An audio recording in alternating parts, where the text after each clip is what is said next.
Hey, Joan, it's great to meet you. I've heard a lot about you from Charles. So he tells me that you owned this property before they did. Yes, I did.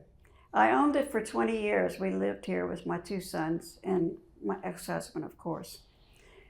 And it was a joy to live here. I loved it. We had, of course, a lot of friends and a lot of people that would stop by to go into different parts of the hotel because they heard that there was ghost activity in certain areas of it. And so they would knock on the door and say, I've heard this house is haunted. So I always graciously invited them in so that they could get a little, vibe of what they could see. Right. So does that go back? How early does that go back since you've owned it that people have, heard that this place was haunted? Um, the people that owned it before me, it was a bank, Okay. and so they said they never heard or saw anything. Right. But and then before that, it was a dress shop Okay. and millinery for hats for the ladies. Interesting. Yeah. So it's switched a lot of different businesses and people in its time. Um, Um, I'd like to get a question. Well, why do you feel it's haunted, Jim? okay. Um, Hold on. And action. so why do you feel that it's haunted? Because of all the activity that we had from the spirits that were here. I know there were at least three, two women and a man. Um, the man was I always felt he was very nice and he took care of us. One of the women I felt was very, very angry and didn't like us very much, but the other woman was okay. Um, when we were putting in a bathroom upstairs, because there was none when we bought this place, we had to put the toilet facing one of the walls because that's where that ugly, nasty woman was, and she did not like people in that room. So that's why we put anything that you had to sit into or sit on facing that because you would just feel her staring at you, being down on your back. Can we So, get that line one more time? We had a truck going by. So can you start from the beginning and say that again? That's about the really lady interesting. and the way you had to put the How you bathroom had to, stall in. yeah, because we had a truck going by and it's kind of Okay, rumbling. I want to make sure we get that audio. all right. And action. So when we put the bathroom in upstairs, we had some activity prior to that. And in that particular room, we always felt like the mean spirit was in that wall. And so when we put the toilet and the tub in, we put it facing that wall because she would just bear down on your back if you turned your back to her and did not like anybody in that room. So she had a really intense presence She then. did. Can you tell us anything about the attic? That seems to be a topic of discussion. A lot of people are saying, "Hey, don't go up into the attic." They don't necessarily think it's evil, but they think that there is a lot going on up there. And there is. I always felt like there was. Um, I never went up in the attic in the afternoon. In the afternoon, I would always bring somebody with me in the attic. But at night, I would never go into the attic. And I was here by myself. My boys were out sleeping with some of their friends. They were over at another person's home. And I kept feeling like I had to go up in the attic. Something was compelling me that I had to go up there. And this was like 9 or 10 o'clock at night. So I was very brave and went up in the attic. And thank God I did because there was a fire where the heater was. And the fire was lapping out of the heater box because Holy cow! rust had fallen down and it was on the burners. And so all the fire was coming out of the box and getting ready to burn the attic.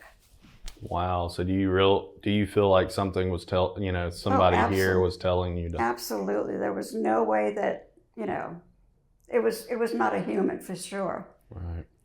So, and you were just going up to the attic just based off of that notion that you needed to. You didn't have any other reasoning. Right. There was no one speaking to me. There was no one touching me. I just had that compelling feeling that I had to go up in the attic. Wow, that is crazy. So, I mean, that leads you to believe that whatever is here is definitely protective of the house itself. You know? It is. Well, it's protective of the people that they like. Right. My oldest son, he's a hunter, and his boots were wet. He came in, his boots were wet, and he put a hairdryer in the boots. And in the middle of the night, the boots caught fire, and the bathroom down here caught fire.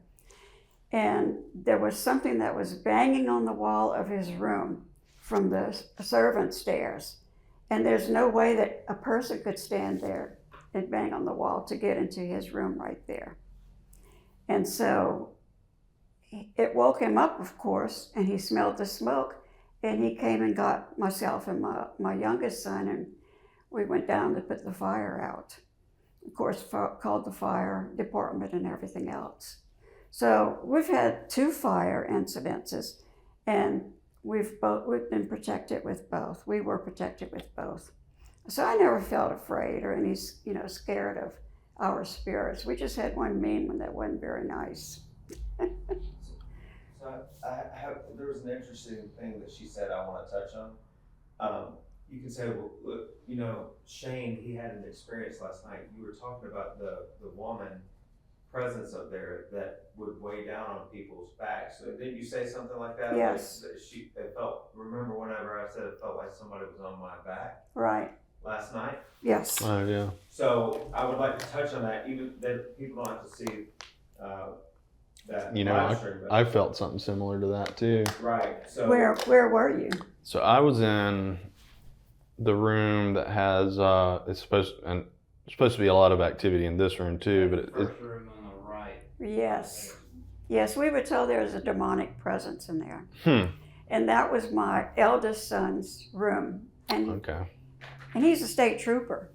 And he was so scared in that room all the time. He slept with his shotgun. Wow. Really? Not that a spirit could be, Yeah, but in our heads, it makes you feel safer, right? Yeah. So, okay, so we're gonna go back. let's just wait for the vehicles. Yeah. But I want to touch on that because we had an experience that she's just now validating. Yeah. That we had no clue of that story. Right. To that regard. So I want to make sure that we get that, so we can piece that in to the episode. Okay. So it's interesting that you speak about a woman there that has a really aggressive energy, because Shane and I were up in the second floor, and in 2 different occasions, Shane mentioned that he felt like there was someone over his back, and then I was doing an experiment as well where I felt the same thing, and it almost felt like somebody was just standing behind me, and then I can almost feel it like it was on my shoulder too. Like they were glaring at you. Right, absolutely. Yes. Like that heavy tension almost. Right. When I got divorced, I rented the upstairs to teachers, and where the back stairs are going up, I boarded up that area because I didn't know how the rental thing was going to go. And as soon as I boarded it up, she was mad. You could not go past the back stairs without her really glaring at you. Wow. And wanting to push on you, And once I felt like the renters were great, they were just all really sweet, I unboarded it, and they were very happy. Aww. My spirits were very happy with it.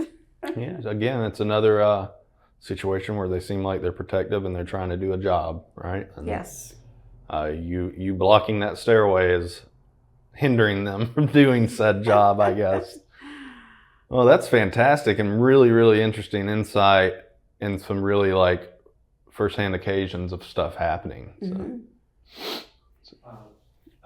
One last thing we can touch on is what advice would you give us tonight, leading into our investigation? Okay. What would you have us look out for or be, maybe weary of? Okay. When we're doing it? All right. 1 second.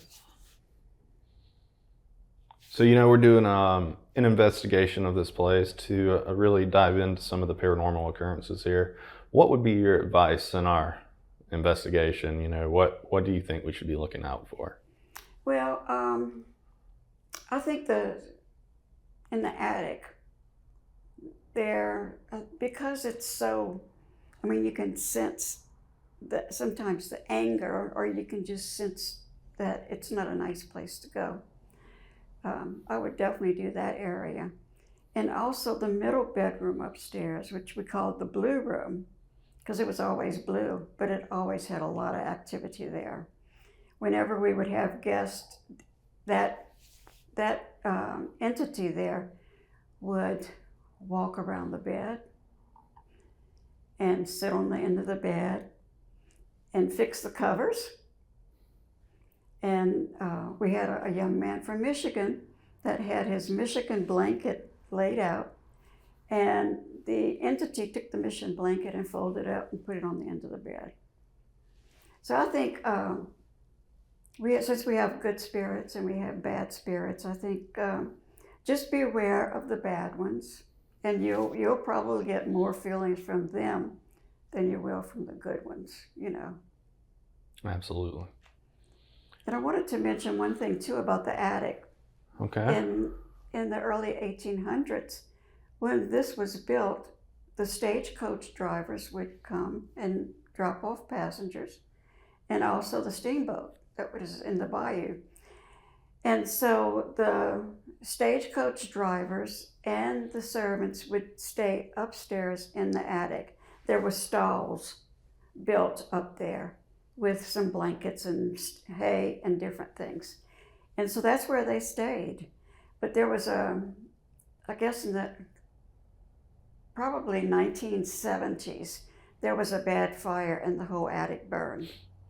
So all that history has been, it's not there anymore. Right. But the spirits are still there. Ooh. Yeah. That it didn't make them go away. Okay. Clean outro, and I think we're good. Unless there's anything else you want to say about this location that you don't think you touched on. Is there anything else that you think you would like for us to know? It's a wonderful place. Yeah. And anybody that would like to come down to this hotel, it's been a hotel several times with different names. It was first the Centerville Hotel, then it was the Oak Kennedy Hotel, and now it's the Steamboat. So, it's been a bank several times, it's been a hotel, and if you're interested, especially in your spirits, it's a good place to come. Awesome. I think so. A good clean outro, and I think we got everything we need. All right. Perfect. All right. All right. We're gonna do one outro real quick. Yeah, hold on 1 second. Yeah. Can we see? Can you move that just a little? There we go. Good to go. All right. Well, thank you so much for coming in and speaking to us about this. We can't wait to investigate this place. We are already in love with the location and how lovely everything is and how it looks. So yeah, we can't wait to see what kind of evidence we drum up and what we can find out about the history. That's great. I'm so glad that you guys are here because there's so much to know about this hotel. Thank you. Awesome. Thank you. So one more clean out. One more just Okay. thank you so much for meeting with me. We can't wait to get started. Okay. And you won't have to Yeah, really you don't have respond. to respond to that. Okay. Just so we have a clean take of another line we can use. Okay. Well, thanks so much for meeting with me, and we can't wait to get started.